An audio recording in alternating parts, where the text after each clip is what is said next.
ओडिशा सरकार स्कूल रे रंगमारी शिक्षार विकास होली मिछ डिंडम पिटुछंती।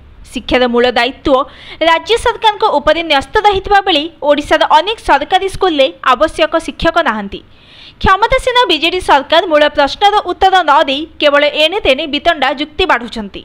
रेढ़ाखोल दलीय प्रार्थी नामांकन शोभायात्रा रे सामिल हेबा अवसर में यह कहिछंती केंद्र मंत्री धर्मेंद्र प्रधान। श्री प्रधान रेढ़ाखोल विधायक प्रार्थी देवेंद्र महापात्रंकर नामांकन शोभायात्रा रे सामिल हेबा सहित तांको पई भोट भिक्षा करिछंती। एही अवसर में केंद्र मंत्री कहिछंती चलित निर्वाचन रे पीवा पानी, जलसेचन, चिकित्सा सेवा, शिक्षार सुव्यवस्था, महिलांको सुरक्षा, ओबीसी को सांविधानिक अधिकार प्रदान, आदिवासी धन जीवन सुरक्षा एवं वंचित वर्ग को सम्मान मिलवा बीजेपी मुख्य प्रसंग होईछि। मोदी सरकार ओडिशा पई 18 लाख कोटी टंकार दायित्व नैछंती। एहा परे मध्य ओडिशा रे सरकारी डाक्तरखाना रे डाक्तर नाहांती, स्कूल रे शिक्षक नाहांती। अनेक विद्यालय रे बिजुली, इंटरनेट, खेल पड़िया एवं शौचालय सुविधा मध्य नाही। छात्र छात्री को पीवा पानी मिलुनी, स्वास्थ्य सेवा विपर्यस्त।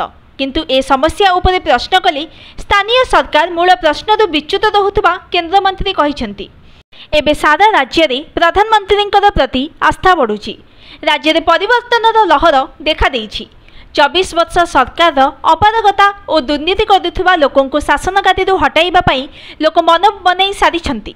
ओडिशा रे विकल्प भाव में बीजेपी ओडिशार सेवा करबा सुजोग पाइब। बीजेपी मुख्यमंत्री जीए हेबो ताकू ओडिशावासी निर्णय करिवे। प्रधानमंत्री नेतृत्व में रेढ़ाखोल समेत ओडिशार सर्वांगीन विकास हेबो। अपार संभावनार राज्य ओडिशा को 1 नंबर करने सहित डबल इंजिन सरकार आनिबा पई केंद्र मंत्री नागरिकों को निवेदन करिसेंती। एहा पूर्वरु श्री प्रधान संबलपुर ठारे स्वेच्छासेवी अनुष्ठान स्वाभिमान संबलपुर द्वारा आयोजित रक्तदान शिविर को उद्घाटन करथिले।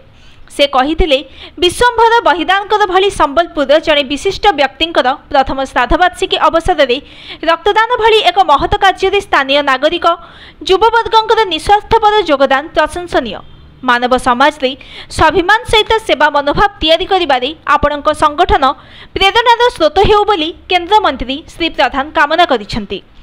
Bureau report, news today.